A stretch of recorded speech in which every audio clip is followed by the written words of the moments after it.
Inflation isn't new. This man-made disaster has bedeviled civilizations at least since ancient Rome. In order to pay for his extravagant expenses, the first century Roman Emperor Nero debased the Roman currency, the denarius. How did he do it? By replacing silver, which was valuable, with copper, which was not. And that was just the beginning. Rome's corrupt governments debased the coinage on a regular basis. By the 4th century, the price of wheat was 2 million times higher than it had been in the mid-2nd century. By the 5th century, Rome was finished, overrun not by barbarians, but by inflation. In the 16th century, English King Henry VIII did essentially the same thing with England's coinage to pay for his wars, divorces, and debaucheries. In what became known as the Great Debasement, food prices soared. Ultimately, Henry left it to his daughter, Queen Elizabeth I, to clean things up by issuing new, high-quality coinage, setting the stage for the emergence of England as a great power. The Continental Congress of the American Revolution tried to print its way out of its money problems by paying soldiers with paper money. The first U.S. currency, the Continental Dollar, was so overprinted that it became confetti, collapsing into hyperinflationary oblivion. Alexander Hamilton, the first Treasury Secretary, saved the day by linking the U.S. dollar to gold. Figures like Elizabeth I and Alexander Hamilton are rare. These stories usually end up badly.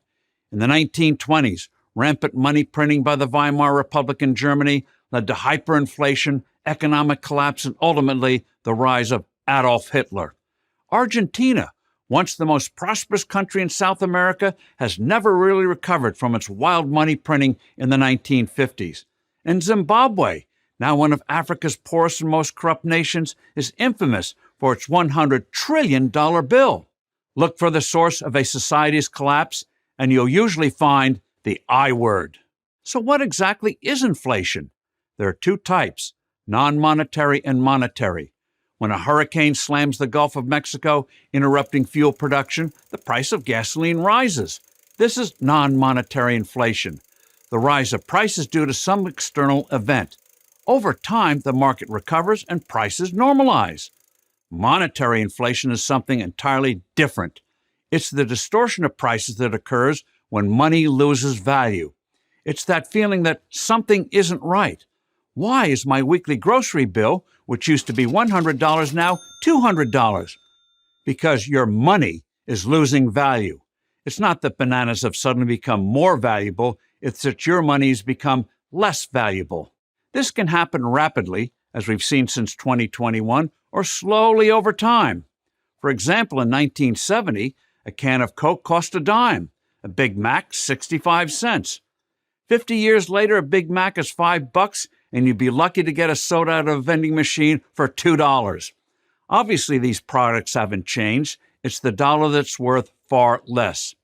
This slow-motion devaluation of the dollar is why young people today can barely make rent, when years ago their parents, who made far fewer dollars, could buy a house. Their dollars were worth much more. If you feel cheated by that, I don't blame you. You have been. So where should your anger be directed? You can start with our 37th president, Richard Nixon. The worst thing he did was not Watergate.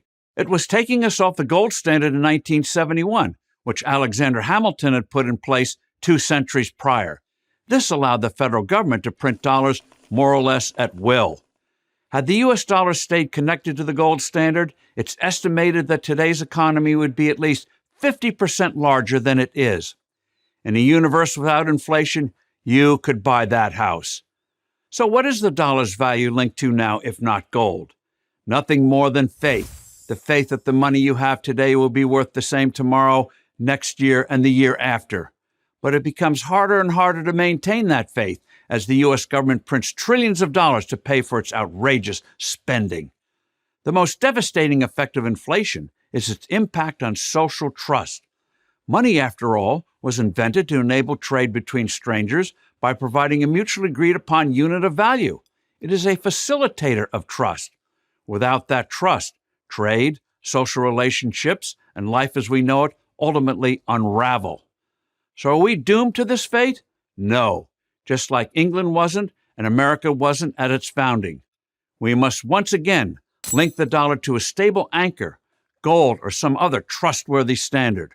The time to start that debate is now, or we will go the way of Rome, and you can bet your bottom denarius on it. I'm Steve Forbes, co-author of Inflation, What It Is, Why It's Bad, and How to Fix It for Prager University.